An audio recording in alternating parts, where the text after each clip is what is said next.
Hard to find documents all in one place. DeSmog investigation. Archival documents reveal oil companies funded climate science in 1954, were told 70 years ago that CO2 emissions could impact civilization. By Kurt Davies, November 15, 2024. These documents were uncovered by Rebecca John as part of her investigation into the oil and gas industry's early knowledge of climate science and its response to this knowledge. Reported with links to documents via DeSmog on January 30, 2024 and November 12, 2024. New evidence reveals fossil fuel industry sponsored climate science in 1954. Revealed, Big Oil told 70 years ago that fossil fuel emissions could impact civilization. And covered by Dharna Noor in The Guardian. Big oil firms knew of dire effects of fossil fuels as early as 1950s, memos show. Top documents. November 23, 1953, Purpose of the Southern California Air Pollution Foundation, Agenda of First Meeting, List of Trustees. Papers of Lee Dubridge, Caltech Archives. Declaring itself an independent, non-profit corporation, the Air Pollution Foundation was established in November 1953 in the midst of the Los Angeles smog crisis to ensure that every phase of air pollution shall be the object of careful study and constructive, remedial action. Trustees included the presidents of Southern California Gas Company, Southern California Edison Company and Union Oil Company of California, now Chevron. November 15, 1954, a proposal to the Southern California Air Pollution Foundation for the study of carbon isotopes in the atmosphere by Samuel Epstein. Papers of Samuel Epstein, Caltech Archives. One of the more interesting results obtained is a consistent increase of the C12 content in recent years. Since 1840, the carbon isotope ratio, C12/C13, has increased in the trees so far investigated. This can be explained on the basis of a change in the carbon ratio in carbon dioxide atmosphere resulting from the burning of the C12-enriched coal and petroleum. The possible consequences of a changing concentration of the CO2 in the atmosphere with reference to climate, rates of photosynthesis, and rates of equilibration with carbonate of the oceans may ultimately prove of considerable significance to civilization. In 1954, the Air Pollution Foundation sought a proposal from the California Institute of Technology, Caltech, for a carbon isotope study of air pollution particles to determine whether fossil fuels or backyard trash incinerators were responsible for LA's carbon pollution. Responding to the request, Caltech's Dr. Samuel Epstein, Associate Professor of Geochemistry, submitted a research proposal on November 15, 1954 outlining how recent scientific advances, applied to carbon dioxide samples, might inform researchers about the sources of pollution. However, as well as offering a potential contribution to the solution of the smog problem, Epstein's proposal outlined how increasing atmospheric concentrations of CO2, caused by the burning of fossil fuels, might affect the Earth's climate. The concentration of CO2 in the atmosphere was a matter of well-recognized importance to our civilization, wrote Epstein, emphasizing that the possible consequences of a changing concentration of CO2 in the atmosphere with reference to climate may ultimately prove of considerable significance to civilization. Funding for the Caltech research was approved by the Air Pollution Foundation's trustees on November 16, 1954. The research would be primarily conducted by Charles David Keeling, then a young postdoctoral researcher at Caltech. Sponsored by the APF, Keeling carried out his earliest research into carbon dioxide taking samples across the western United States. Keeling's findings would lead him to carry out a separate series of experiments from the top of Hawaiian volcano Mauna Loa, resulting in the famous Keeling curve, a visual depiction of rising atmospheric CO2 caused by the burning of fossil fuels. His work underpins our understanding of man-made climate change. This investigation reveals for the first time that his earliest CO2 research was funded by the oil and gas industry via the Air Pollution Foundation. March 1955, APF First Technical Progress Report reprinting Caltech's proposal in full including CO2 warning. Norman Brooks Papers, Caltech Archives. Under the leadership of its first president, Loren B. Hitchcock, the Air Pollution Foundation, APF, published its first technical progress report. In line with its self-declared duty to inform the public periodically concerning the nature and extent of air pollution, the APF's report printed Caltech's research proposal in full, including the section containing Epstein's warning that emissions from burning fossil fuels might change the concentration of CO2 in the atmosphere with considerable significance to civilization. Copies of this first technical progress report were sent to all the Air Pollution Foundation's trustees and contributors, which included the Western Oil and Gas Association, now known as the Western States Petroleum Association, WSPA, and its member companies such as Shell, General Petroleum and Humble Oil, now ExxonMobil, Richfield Oil, now BP, Sunray Oil, Sunoco, Tidewater, ConocoPhillips, Southern California Gas Company, SoCalGas, Southern California Edison, and Standard Oil of California. The Texas Company, Union Oil, and Western Gulf, all now Chevron.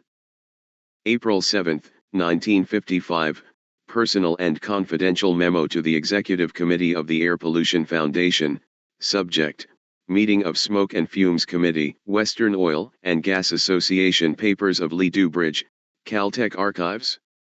This memo, authored by President of the Air Pollution Foundation, Loren B. Hitchcock, describes a meeting between Hitchcock and leaders of the Smoke and Fumes Committee of the Western Oil and Gas Association, WOGA, now known Western States Petroleum Association, WSPA. Dated April 7, 1955, the memo unmasks the strategic motivations behind Big Oil's sponsorship of air pollution research. Hitchcock's memo reports that during the meeting, the high-level executives from General Petroleum, now ExxonMobil, Standard Oil of California, now Chevron, and Union Oil, now Chevron, criticized him for drawing attention to refinery emissions and for conducting too broad a program of research. Hitchcock also records that a senior WOGA official informed him that WOGA had been instrumental in establishing the Air Pollution Foundation and had funded the group on the understanding that it would be protective, that Hitchcock would serve as the research director for the oil industry and the foundation should publish findings which would be accepted as unbiased where the oil industry's findings were not seen to be trustworthy. Since the 1950s, the tactic of funding a third-party community front group to sponsor and publicize research aimed at downplaying or denying the harmful impacts of burning fossil fuels has become a key element of the oil industry's PR playbook. In this way, the Air Pollution Foundation helped lay the strategic and organizational infrastructure for the industry's later climate denial and delay. 1955 Air Pollution Foundation's President Report, Loren B. Hitchcock Papers, SUNY Buffalo University Archives. Published after WOGA's intervention, this report states that water and carbon dioxide are considered to be innocuous and makes no reference to the potential dangers of carbon dioxide, CO2, emissions as told to the Foundation by Caltech's Samuel Epstein. However, the President's report of 1955 also states that copies of all the APF's reports had been sent to all its trustees and contributors. The APF's trustees are listed in the report, which shows the oil and gas industry's representation on important APF committees. For example, the presidents of Union Oil and SoCalGas were members of the executive committee. SoCalGas's president was also the chairman of the APF's Public Information Committee and a member of the APF's Research Committee. Additionally, members of the APF's new Technical Advisory Committee, created by the APF immediately after WOGA's April 1955 intervention, contained representatives from Standard Oil of California, now Chevron, and the American Petroleum Institute, the Automobile Manufacturers Association, and Richfield Oil, now BP. The concentration and isotopic composition of atmospheric carbon dioxide, see 1956, Charles D. Keeling Papers of Charles D. Keeling, UCSD Library. This paper contains the data Keeling compiled using the Air Pollution Foundation's research grant between 1954 and 1956. Charts show the amount of CO2 in parts per million, ppm, and also the isotopic ratios of the carbon isotopes. The factors which control the concentration and isotopic composition of carbon dioxide in the Earth's atmosphere have been studied with the view of predicting the effect of terrestrial plants, of surface ocean water, and of the burning of coal and petroleum on atmospheric carbon dioxide. Keeling discovered that everywhere he went the afternoon air seemed always to have nearly the same amount of CO2, about 310 ppm. Based on existing scientific literature, Keeling had expected daytime concentrations to vary. Instead, he found that a concentration of 310 ppm of CO2 seemed to prevail over large regions of the northern hemisphere. In addition to this, Keeling noted that the carbon isotopic ratios in the afternoon were also all about the same, indicating that a uniform proportion of the CO2 was coming from fossil fuels.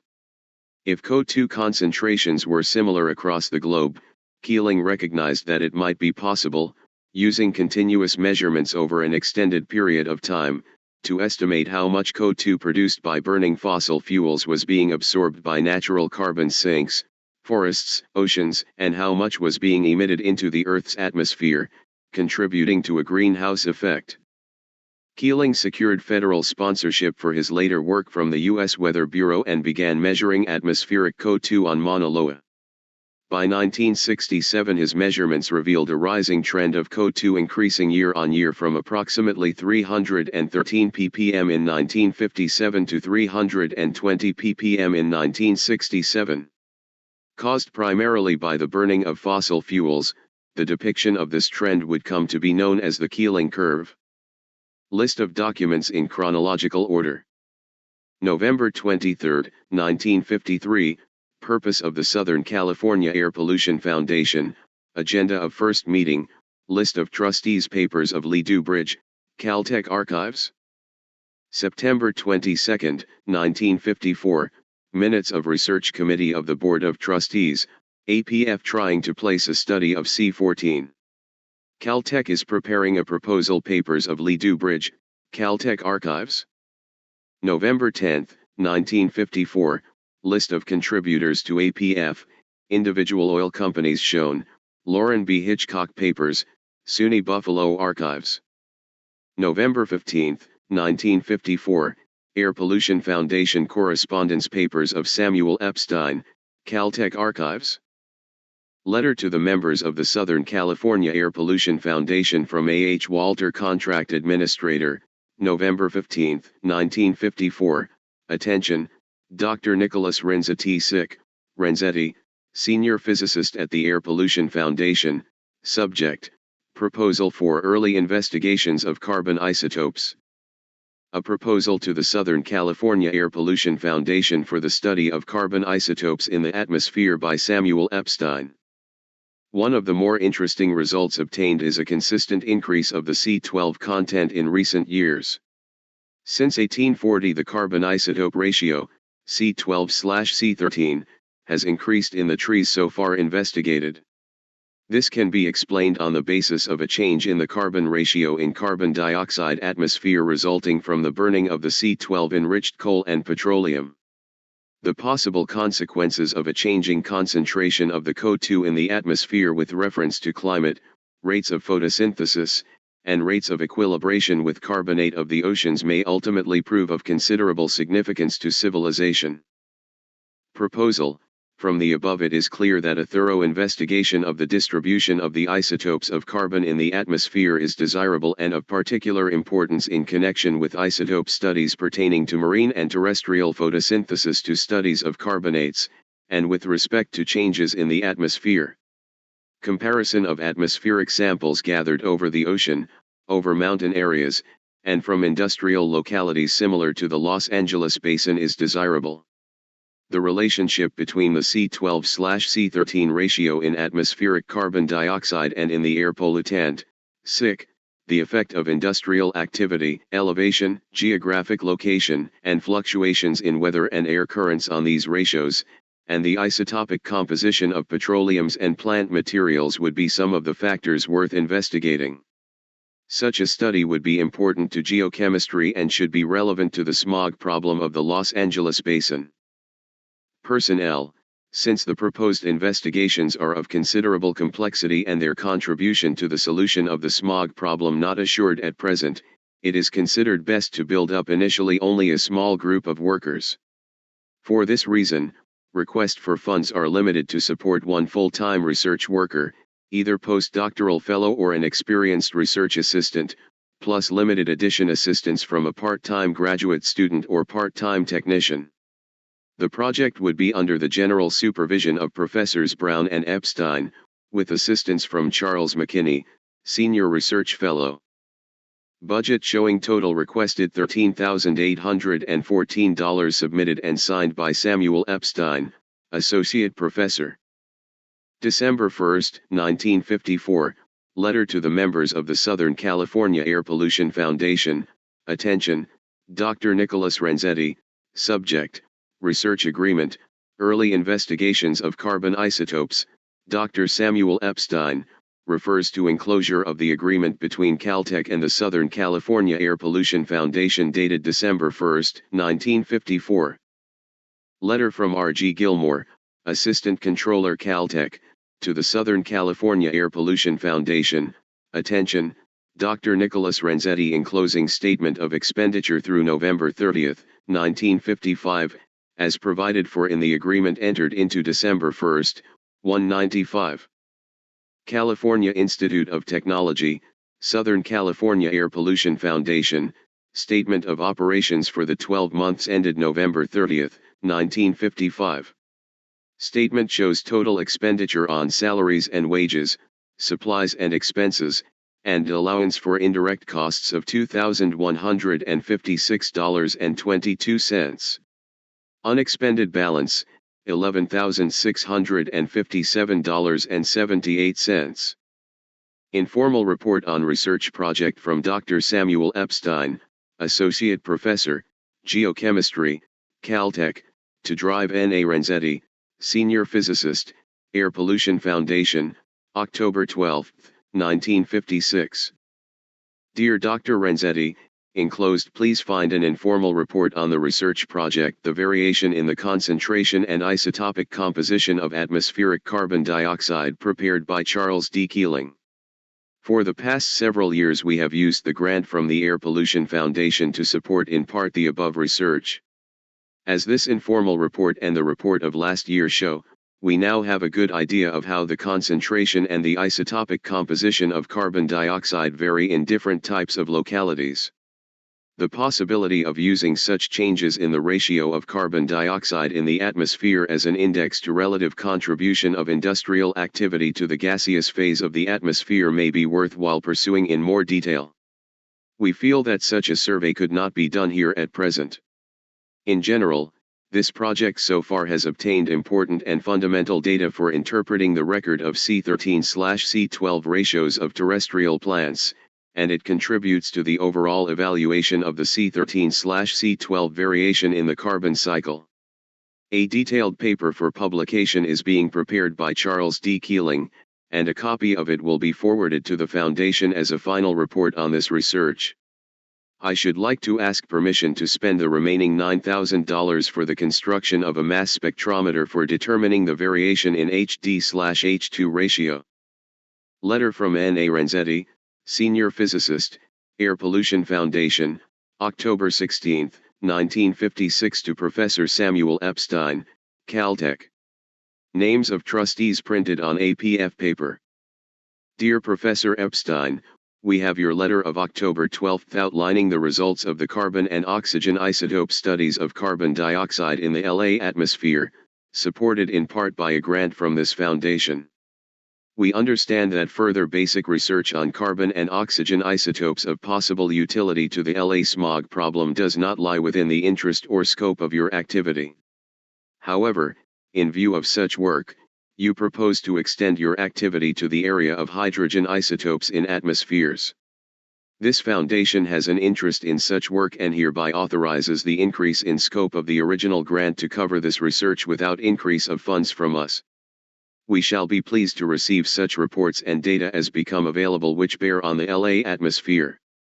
November 16, 1954, Background for 12-month research program. Air Pollution Foundation press release, showing Caltech isotope study, U.S. National Archives and Records Administration, Air Pollution Division 1954 to 1958.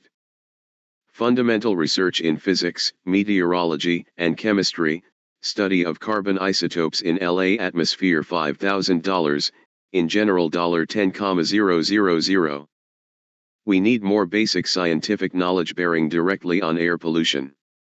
If we had the answers which these projects seek now, we would be in a very much better position to diagnose and prescribe.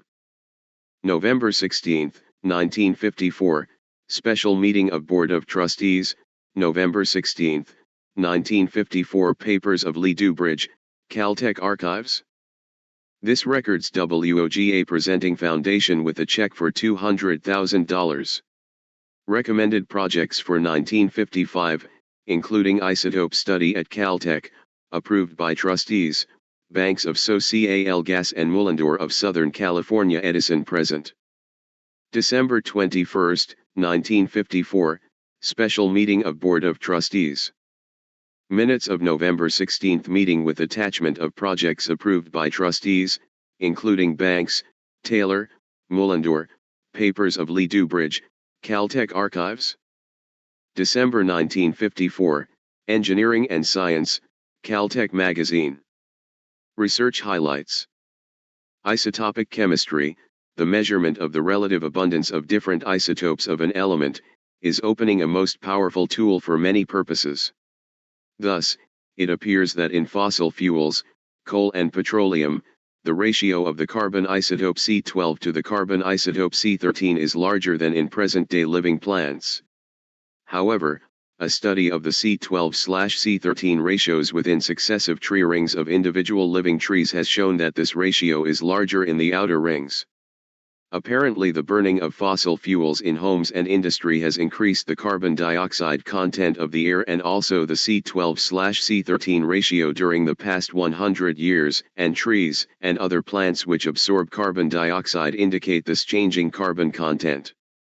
This is but one example of how a new technique yields new information about the Earth's history.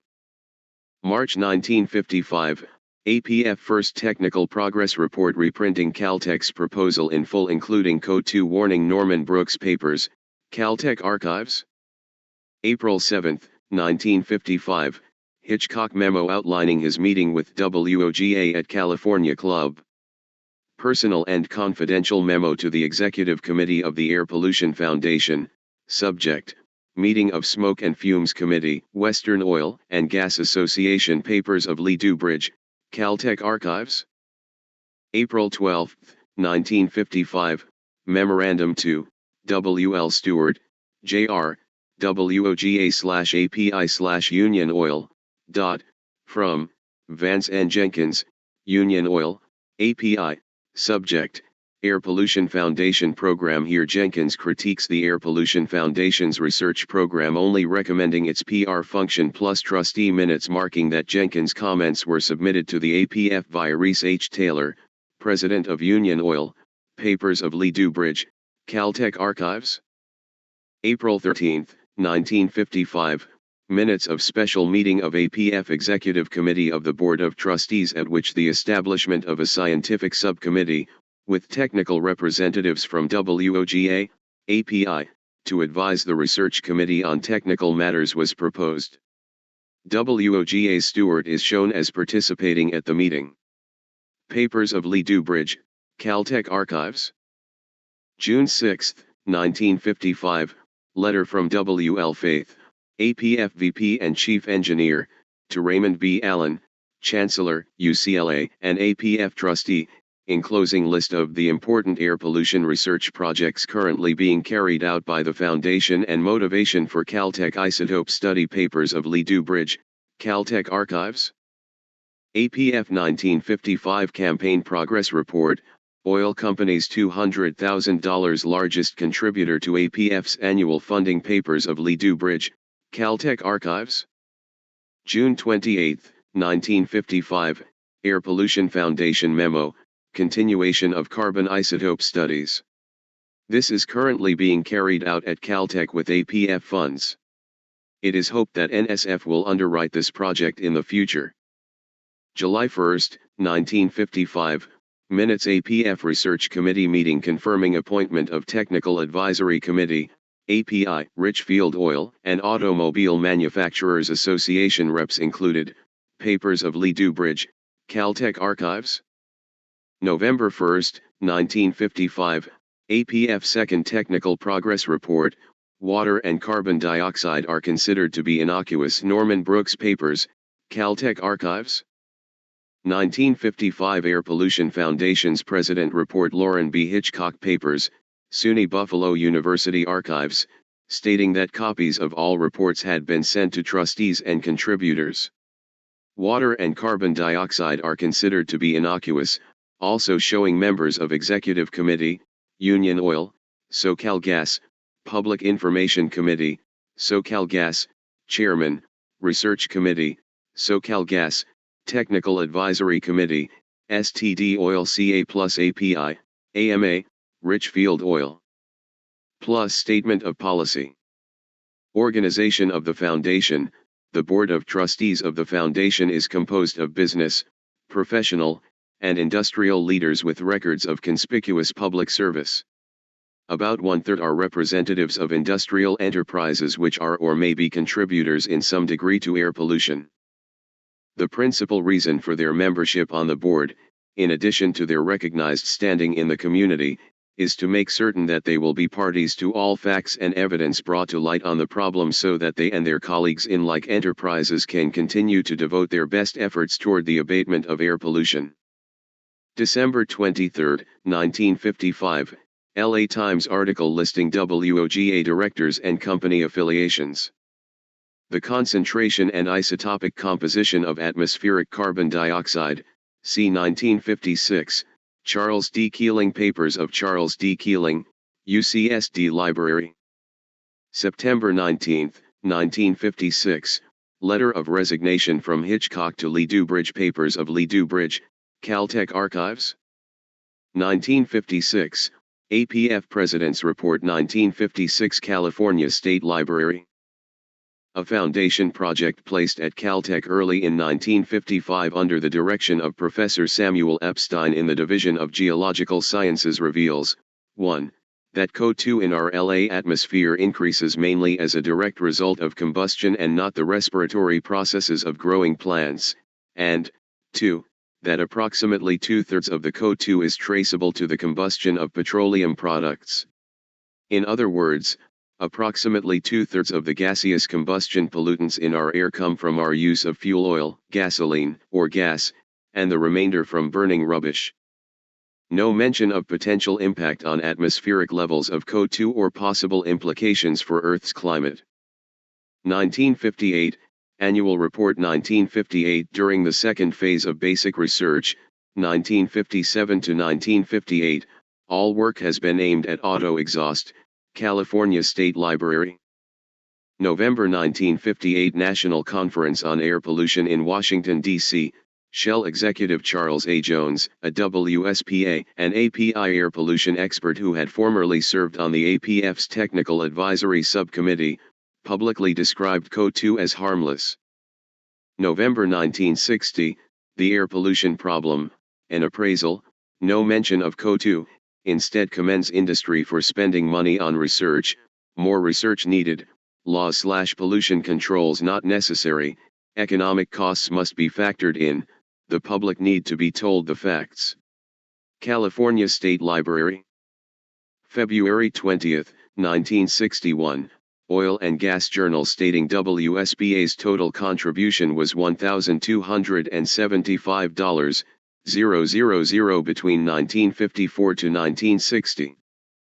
April 1, 1961, APF Final Report, shows how APF research was used to lobby against air pollution regulations, also full of industry talking points, e.g. hysterical air pollution campaigners, economic cost/benefit arguments, more research necessary, no controls on stationary sources, etc.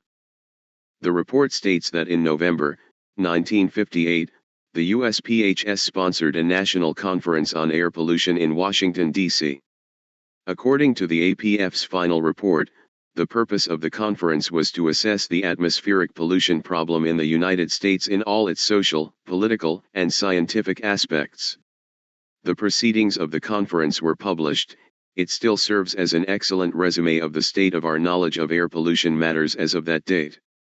It was at this conference that the Executive Secretary of the American Petroleum Institute Smoke and Fumes Committee, Shell Executive Charles A. Jones, described CO2 as harmless. This report also contains the full list of contributors to Air Pollution Foundation. The numbers in parentheses refer to the number of years a contribution was made. It is a veritable who's who of powerful U.S. corporations, e.g. WOGA members, but also DuPont, Ethyl Corp, Fluor Corp, Lockheed, Bank of America, United Airlines, Union Carbide, U.S. Steel, etc. November 13, 1961, Report of API Advisory Committee to API Air and Water Conservation Committee. Defensive data mentions that Air Pollution Foundation will disband. Other documents. Selected newspaper reports containing details of the Air Pollution Foundation's activities and personnel.